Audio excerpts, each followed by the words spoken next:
Take it, something, man.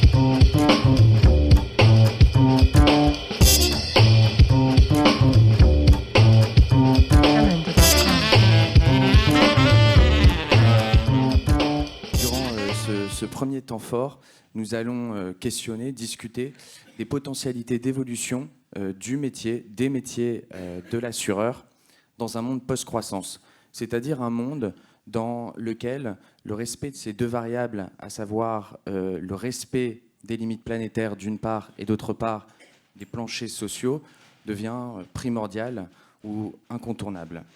Naturellement, nous allons questionner durant ce premier temps fort les leviers d'action à disposition de ces assureurs et nous verrons que ces leviers d'action viennent ouvrir le périmètre, le scope, le champ d'action de ces derniers, bien qu'intuitivement nous pourrions croire qu'effectivement, à l'inverse, ça aurait pu le réduire et c'est peut-être le cas sur certaines activités, mais voilà, l'assureur va être appelé à davantage de prévention. Enfin, il va être de plus en plus, son rôle va être de plus en plus prégnant sur la prévention et à ce titre, nous évoquerons par exemple le sujet des solutions fondées sur la nature, c'est-à-dire la régénération d'écosystèmes en vue de prévenir de la sinistralité. Néanmoins, nous questionnerons avec notre panel et notre premier porteur, Jules Chandelier, sa compatibilité possible avec le secteur de l'assurance et en fait, cette solution peut-elle être entrée dans un modèle économique. Ensuite, le rôle de l'assureur va devenir également de plus en plus important sur la capacité à se projeter sur le long terme, à modéliser davantage, d'autant plus dans un monde où l'effet de l'aléa s'estompe. Et sur ce point, nous inviterons notre deuxième porteur, Antoine Quentin, directeur des réassurances chez CCR, afin de discuter des adaptations et de l'évolution du régime CatNat, tel qu'il a été déjà un peu évoqué précédemment. Et puis enfin, dans un dernier temps, nous allons évoquer aussi ce troisième rôle de plus en plus prégnant de l'assureur, mais aussi de l'ensemble des acteurs financiers, visant à mesurer ou estimer, choisissez votre école, davantage l'impact, sans quoi il sera impossible demain de piloter un modèle d'affaires en respectant ces deux variables que sont les limites planétaires d'une part et les planchers sociaux. Et à la suite et donc sur ce dernier point, sur la mesure de l'impact ESG, nous ferons venir notre dernier porteur, Guillaume Abel, directeur général adjoint de Mirova. Et puis, notre panel discutera, après l'intervention de chacun de ces porteurs. Nous avons parmi nous donc, Martin Landais, sous-directeur des assurances à la Direction générale du Trésor, Thierry Langrenet, président des Ateliers du Futur, et Hélène Ndiaye, directrice générale adjointe de la Maïf. Mais je leur laisse le micro pour se présenter un peu plus en détail. Je crois que vous avez été extrêmement précis et complet. Voilà, sous-directeur des assurances. Et donc, évidemment, on a la joie de côtoyer tous les jours gens comme Thierry, comme Hélène, pour réfléchir aux solutions à apporter pour mettre ce système assurantiel en mesure de faire face aux changements qu'il rencontre, et notamment, évidemment, les changements climatiques. Bonjour à toutes et à tous. Je ne sais pas si le micro fonctionne bien, mais pour les gens à distance, on va y aller comme ça. Donc Thierry Langrenet, ancien directeur général de Pacifica et DGA de Crédit Agricole Assurance. Et grâce à Martin, sorti d'une certaine zone de confort pour réfléchir aux évolutions du système assurantiel face aux défis du changement climatique et à travers les ateliers du futur, actifs surtout sur l'atténuation et un peu sur l'adaptation. On en reparlera naturellement. Donc oui, Hélène Ndiaye, donc je suis DGA à la Maïf. J'ai été en charge de structurer la stratégie Global Climat de la Maïf, donc dans toutes ses dimensions, que ce soit l'assurance, la partie assurantielle, la partie investissement, la partie dividende écologique, la partie prévention, etc. Donc voilà.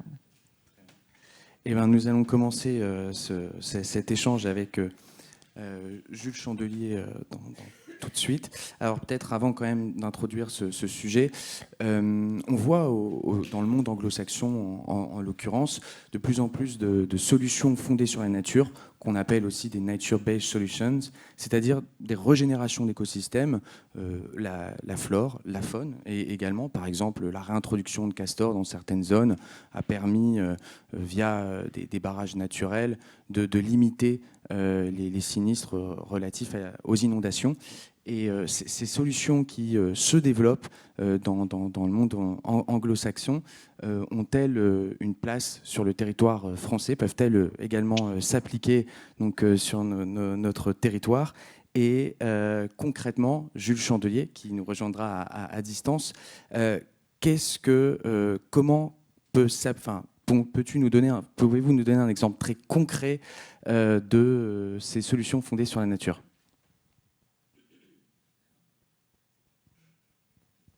Bonjour à tous, j'espère que vous m'entendez bien. Donc Jules Chandelier, je suis consultant en biodiversité chez The Biodiversity Consultancy. Donc je vais vous donner une brève introduction aux solutions fondées sur la nature. Alors j'aimerais commencer par un constat qui est clairement celui qui va nous suivre tout au long de cette conférence, qui est le constat de l'augmentation des catastrophes naturelles liées au changement climatique et à la perte de biodiversité, avec que ce soit en termes d'inondations, de feux de forêt, de vagues de chaleur, avec des conséquences à l'échelle des individus sur la santé, sur notre santé et notre sécurité, mais aussi des conséquences économiques et financières, avec notamment sur les assureurs, avec l'augmentation du coût des sinistres climatiques. Ce constat, c'est aussi le constat d'une société qui s'est développée en déconnexion avec son environnement naturel et qui, au travers de son développement, a engendré le changement d'utilisation des terres, le changement climatique, plus de pollution et l'exploitation directe des ressources naturelles. Et ces activités ont entraîné et entraînent encore aujourd'hui une perte de biodiversité sans précédent. Alors, cette biodiversité qui englobe toutes les espèces vivantes, au-delà de sa valeur intrinsèque, joue un rôle fonctionnel dans nos écosystèmes et nous permet d'avoir des écosystèmes sains. Alors pourquoi c'est important d'avoir des écosystèmes sains? Et bien notamment pour tous les services gratuits que ces écosystèmes rendent à notre société. Donc ces services, on les appelle plus communément les services écosystémiques. Ils peuvent être de différentes formes. On a des services d'approvisionnement. Donc les écosystèmes nous permettent d'avoir de la nourriture, de l'eau potable, des matières premières. Il y a aussi des services de régulation, comme la régulation du climat, le service de pollinisation, mais aussi des services plus culturels qui nous touchent aussi directement, comme une meilleure santé mentale et physique, de la récréation au travers du tourisme ou des valeurs encore esthétiques ou spirituelles. Alors, les solutions fondées sur la nature entendent remettre au cœur de notre développement ces services écosystémiques. Et l'Union internationale pour la conservation de la nature définit ces solutions fondées sur la nature comme toutes les actions qui visent à protéger, à gérer ou à restaurer de manière durable des écosystèmes naturels ou modifiés pour relever directement des défis sociétaux d'aujourd'hui. Donc ça peut être le changement climatique, l'augmentation des catastrophes naturelles, l'accès à la nourriture et à l'eau potable, notre santé ou encore le développement social et économique. À cela, les solutions fondées sur la nature, il faut ajouter deux conditions nécessaires qui sont le bien-être humain et les bénéfices pour la biodiversité. J'ajouterai également deux principes clés pour la mise en place des solutions fondées sur la nature, qui sont que ces projets doivent être économiquement viables et qu'ils doivent également être faits à l'échelle de l'écosystème. Donc bien sûr, à l'échelle de l'écosystème naturel, donc que ce soit une rivière, une forêt ou un marais, mais ce qui va aussi englober l'échelle de l'écosystème sociétal et économique. Alors pour vous donner rapidement quelques exemples plus concrets de ce que peuvent être ces solutions fondées sur la nature, on a par exemple la revégétalisation des villes qui va permettre de faire baisser les températures dans les zones urbaines en cas de vague de chaleur et donc baisser les conséquences sur la santé humaine. Bien sûr, la protection et la restauration des forêts permet de lutter contre le changement climatique en séquestrant du carbone, mais aussi de stabiliser les sols, d'éviter leur érosion et d'éviter des événements de glissement de terrain, par exemple. La restauration, la protection des récifs coralliens permet une meilleure résilience des populations de poissons qui peuvent permettre d'assurer l'accès à la nourriture des communautés locales, mais permet aussi de lutter contre l'érosion des côtes avec un effet barrière des récifs coralliens. Et enfin, je vous laisserai aller chercher comment est-ce que la réintroduction des grands herbivores dans nos écosystèmes forestiers permettent d'avoir des écosystèmes plus résilients aux feux de forêt. Et finalement, j'aimerais m'attarder sur un exemple qui a de multiples projets en France déjà, qui ont déjà fait leurs preuves, qui est l'exemple des zones humides. Donc soit la restauration, la gestion, la protection de ces zones humides qui permet d'avoir des résultats déjà probants dans les exemples qu'on a vus en France, notamment dans la lutte contre le changement climatique avec la réduction des gaz à effet de serre. Donc la restauration d'un marais dans la métropole de Chambéry a permis d'atteindre 25% de l'objectif de réduction des gaz à effet de serre. Une autre zone humide dans le massif forestier rhénan permet de baisser les températures entre 0,5 et 3 degrés, ce qui permet des bénéfices contre le réchauffement climatique, mais aussi pour la santé humaine. La reconnexion de zones humides avec les rivières permet aux zones humides de jouer leur rôle naturel d'auto-épuration des eaux, donc permet un meilleur accès à la qualité de l'eau et la réduction du coût du traitement de potabilisation de l'eau. Donc, on a tous ces effets-là qui permettent également une meilleure attractivité sociale et économique. Au travers de zones humides, on peut créer des projets d'éducation environnementale, on peut créer des projets touristiques, une meilleure agriculture, de la pêche. Et globalement, la protection de ces zones humides sont 5 fois moins chères que la compensation de la perte de leurs services. Donc, ce qui est quand même non négligeable en termes économiques. Et finalement, pour en revenir aux catastrophes naturelles, la réduction des inondations, donc d'avoir des zones humides et des plaines inondables permettent d'accueillir le surplus d'eau en cas de crue, et notamment dans le bec de l'Allier, on a un exemple où dans le cas de crue trentenale, les zones inondables permettent de baisser la hauteur de l'eau entre 18 et 50 cm. Et finalement, bien sûr, les zones humides sont des réserves de biodiversité qui accueillent de nombreuses espèces protégées en France. Et donc, on a, au travers de ces zones humides, leur protection, des bénéfices pour la biodiversité. Donc, j'espère que vous avez une meilleure compréhension de ce que sont les solutions fondées sur la nature. Et j'ai la conviction que ce concept permet d'imaginer le futur de l'assurance avec un meilleur partenariat avec le vivant, qui permettra une meilleure protection des biens et des personnes. Merci beaucoup.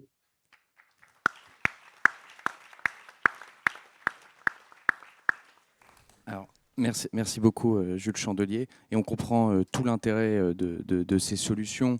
Effectivement, dans le cadre de la prévention, on parlait notamment de l'évitement de certains sinistres, mais a aussi été évoqué le sujet de la santé. Néanmoins, on peut quand même se poser à juste titre la question de sa viabilité économique et de la manière dont les solutions fondées sur la nature peuvent être demain compatibles avec le secteur de l'assurance. Aussi, je voudrais poser cette première question à vous, Thierry Langrenay. Dans quelle mesure le secteur de l'assurance peut demain aider au développement de ces solutions fondées sur la nature ? Décidément, je ne suis entouré que d'amis qui aiment me faire sortir de ma zone de confort, n'est-ce pas, Martin ? Alors, je vais essayer de m'en tirer par rapport à cette question relativement très challenging. D'abord en posant quelques principes. Premièrement, les assureurs ne sont pas les pouvoirs publics. Et donc, ils ont un rôle d'abord économique, avec un objectif, comme tout acteur économique, de création de valeur ou de préservation, en tout cas, de leurs fonds propres, qui sont de plus en plus précieux dans un contexte de challenge, notamment climatique. Deuxième évidence, mais qui est bonne à rappeler, les assureurs ont deux leviers d'action. d'action économique ou d'action militante, comme dirait ma voisine de gauche. Un, leurs actifs, leurs investissements. Deux, leurs souscriptions et leur gestion des sinistres. Et je préfère dire ça que parler du passif, parce que passif, c'est passif, alors que lorsqu'on est un assureur, on fait de l'action de souscription et de l'action de règlement des sinistres. Alors, donc ces deux grands leviers, on peut clairement les mettre au service de l'atténuation d'une part et de l'adaptation d'autre part à travers les solutions basées sur la nature. Commençons par l'atténuation. Première évidence, on a essentiellement besoin de renforcer notre premier puits de carbone qu'est la forêt. Cette forêt, elle a fait l'objet d'engagements à Glasgow qui sont plus ou moins tenus, et plutôt moins que plus, spécialement suite aux incendies qui se sont produits au Canada l'année dernière et aux événements géopolitiques, y compris en Afrique, du fait du besoin de cultures supplémentaires, et en Amérique du Sud, notamment au Brésil, avec l'exploitation de l'Amazonie. La bonne nouvelle sur 2023, c'est que pour la première fois depuis longtemps, les émissions liées au changement d'usage de la forêt, c'est-à-dire en fait la déforestation, ces émissions ont baissé de 10%, ce qui montre que quand on s'en occupe, ça marche. Et merci en l'occurrence au président Lula. Tout ça pour dire qu'à travers leurs actifs, et il y a un certain nombre d'assureurs, y compris dans cette salle, qui le font, l'investissement dans la forêt pour l'entretenir, la faire croître et embellir, et l'adapter au changement climatique, y compris aux températures et aux nuisibles, c'est un point essentiel. La deuxième voie essentielle que je vois et qui se pratique déjà, il y a notamment un intervenant tout à l'heure d'AXA Climate qui va en parler, c'est l'accompagnement de l'agriculture, puisque l'agriculture a naturellement un rôle important à jouer dans l'atténuation, pour baisser ses consommations de pesticides et d'engrais. Et tous les développements autour de la nouvelle agriculture bio et autres permaculture sont des risques supplémentaires pour les exploitants agricoles qui méritent un accompagnement supplémentaire de la part des assureurs. Donc le levier de la souscription est très important. Et puis, je vais passer rapidement à l'adaptation pour ne pas prendre tout le temps. En termes d'adaptation, ça a été cité, bien sûr. La prévention des inondations grâce à l'amélioration, encore une fois, des pratiques agricoles, la segmentation des surfaces, les haies, etc. Mais on pourrait citer, et c'est un sujet qui a nourri pas mal de discussions avec Martin l'année dernière, l'aménagement intelligent du territoire. La zéro artificialisation nette, le respect des voies naturelles d'écoulement, et pas du tout ce qui a été fait, notamment dans le sud-est, comme on le sait, à une période où il y avait une espèce d'hystérie collective de construction qui s'est transformée en catastrophe organisée pour les assureurs. Voilà, je pense qu'on a aussi le sujet de l'adaptation à des risques supérieurs subis par les exploitants agricoles lorsqu'ils se protègent moins. Et donc un accompagnement dans le maintien de couverture potentiellement déficitaire pour les assureurs.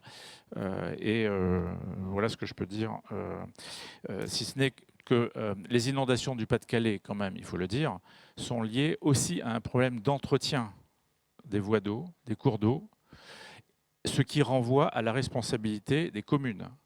Et donc, aujourd'hui, on est dans un système aberrant qui ne permet pas à l'assureur de dialoguer en termes de prévention et d'adaptation avec les communes, parce qu'on est sur des marchés publics complètement aveugles, mais demain, ce serait bien qu'on puisse rétablir un dialogue de responsabilité et d'orientation vers les solutions de ce type, y compris entre l'assureur et les collectivités. En tout cas, on comprend que ces solutions fondées sur la nature relèvent à un moment nécessairement des pouvoirs publics, en tout cas nécessitent leur intervention. Je voudrais peut-être, avant de laisser la parole à la NDI, rebondir sur ce besoin des pouvoirs publics quant à leur déploiement. Merci, alors je rebondis avec vous. Peut-être juste, vous avez évoqué le fait que ça se développait, ces solutions fondées sur la nature, dans le monde anglo-saxon. Évidemment, en tant que fonctionnaire français, j'ai mes tics nerveux qui se mettent en branle dès qu'on dit ce genre de choses. Enfin, je veux dire, les exemples, ils sont dans le monde anglo-saxon, mais pas que. Je veux dire, enfin, Cancun, c'est pas le monde anglo-saxon, et Swiss Re n'est pas le monde anglo-saxon. AXA, sur les mangroves, ne sont pas plus que les mangroves ne sont le monde anglo-saxon. Donc je pense que c'est vraiment important de voir qu'il n'y a pas de monopole dans ce secteur-là à une forme de culture.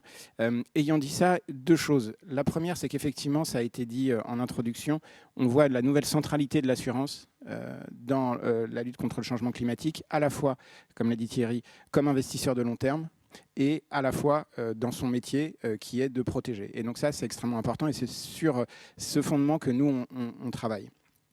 Deuxième chose, cette centralité, nous, on l'a construit parce que les pouvoirs réglementaires, ils réglementent, les assureurs assurent, et tout va bien. Et donc, le pouvoir réglementaire, on a notamment dans la révision de Solvabilité 2, la directive Solvabilité 2, introduit la notion de plan de transition prudentielle pour essayer de créer les conditions pour que les assureurs se mettent au travail sur ce... Enfin, ils ne nous ont pas attendus pour certains, mais en tout cas de manière plus massive. Et deuxième point, on a introduit la notion aussi de biodiversité dans la directive. C'était une notion qui était complètement absente, et je crois qu'il y a maintenant qu'on a fait beaucoup de travail sur le changement climatique, la durabilité climatique, il y a un travail non moins important qui nous attend sur la définition du cadre conceptuel de biodiversité. Et là, il y a encore beaucoup de travail parce qu'on voit quand on en parle que les services écosystémiques, les services que rendent la biodiversité sont encore pas très bien compris par l'ensemble des acteurs. Alors, je voudrais quand même recentrer ce sujet sur le rôle que pourrait jouer demain l'assureur dans le développement de ce type de solution. Et avec Hélène Ndiaye, dans un échange précédent, nous avions évoqué surtout beaucoup d'obstacles. Est-ce que vous pourriez nous en dire un peu plus là-dessus ? Oui, alors en fait, l'obstacle principal, il y a deux obstacles. Il y en a un que je nommerai, dont on parle beaucoup, qui est le conflit des horizons. C'est-à-dire que les solutions fondées sur la nature, quand on préserve la biodiversité, on se projette sur un temps long avec un retour sur investissement qui peut être assez lointain. Et puis, il y a un problème de mesure aussi, puisqu'aujourd'hui, effectivement, donc on l'a vu, les solutions fondées sur la nature sont très puissantes pour réduire l'impact du risque climatique. Mais évidemment, c'est des investissements ou des financements qu'on fait maintenant pour un retour beaucoup plus lointain. Donc, le vrai sujet, il est aujourd'hui, c'est que les modèles économiques des assureurs, malheureusement, même si c'est des investisseurs long terme, sont quand même très court-termistes. Donc, le vrai blocage, il est là. Quand on investit dans les forêts, c'est un merveilleux exemple. Nous, on a créé un fonds Maïf Forêt. Et le sujet, c'est le rendement de ce fonds si vous le mettez dans vos investissements classiques. C'est très facile. Si vous coupez tous vos arbres, vous avez un rendement de 10%. Mais dans 5 ans, vous n'avez plus de forêt. Si effectivement vous allez vers une gestion durable, ça veut dire qu'il faut accepter d'avoir un rendement plus bas. Mais d'un autre côté, la forêt, elle sera toujours là. Et si la forêt est toujours là, peut-être que des gens y vivront toujours. Et puis du coup, on aura un rôle à jouer en tant qu'assureur. Donc, dès qu'on parle d'investissement dans la biodiversité, le vrai sujet, c'est la façon dont on mesure la performance économique et à quel horizon on la mesure. Si je reviens sur les solutions fondées sur la nature, donc elles sont extrêmement puissantes. On dit qu'il faut qu'elles soient économiquement viables. Mais ce n'est pas au sens financier du terme. C'est-à-dire qu'effectivement, on va chercher des financements, il va y avoir une réduction le jour où il y aura un sinistre, on ne sait pas trop quand il aura lieu, on ne sait pas trop... C'est des pertes qu'on aura évitées. Ce n'est pas un modèle économique immédiat. Alors nous, sur ce sujet, d'ailleurs, ça va vous rassurer, on travaille avec CDC Biodiversité, qui a lancé le fonds Nature 2050, dans lequel il ne finance que des solutions fondées sur la nature. Donc effectivement, ce n'est pas réservé aux anglo-saxons. Et nous, on le finance via le dividende écologique. Hein. Je rappelle que Maïf a décidé depuis 2 ans de consacrer 10% de son résultat à la planète, puisqu'on considère qu'on n'a pas d'actionnaire. Par contre, on en a un, c'est certain. On n'a pas d'actionnaire au sens classique, mais on en a un nouveau qui s'est invité, qui s'appelle la planète. Et du coup, ce dividende écologique, il finance 2 choses, et ça rejoint complètement ce qu'il a dit. Il y a un volet solidarité, parce que malheureusement, on parle aussi d'êtres humains, hein, avec des inégalités sociales très fortes liées au changement climatique, et on finance des solutions fondées par la nature avec le fonds Nature 2050, et on retrouve exactement tous les projets, les types de projets dont il a parlé. Pourquoi on fait ça ? C'est pas juste parce que on est des militants, on est convaincus, etc. C'est que on pense que on va permettre à long terme de continuer à des gens de vivre là où ils habitent, de réduire l'impact du changement climatique et du coup de pouvoir continuer à être des assureurs. Parce que si les gens sont obligés de partir des territoires, que le coût des sinistres climatiques explose, ben, même nous, assureurs, on n'existera plus. Donc en fait, ce qu'on essaye de construire, c'est un écosystème de solutions.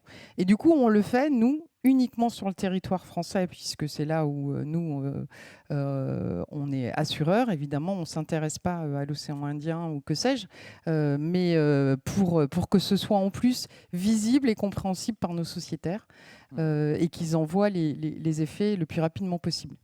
Alors, on va conclure ce premier échange et je vais reprendre en tout cas ce dilemme de conflit des horizons qui effectivement pose un vrai problème pour la viabilité économique. Enfin, pas seulement au sens financier, j'entends évidemment. Jamendo.com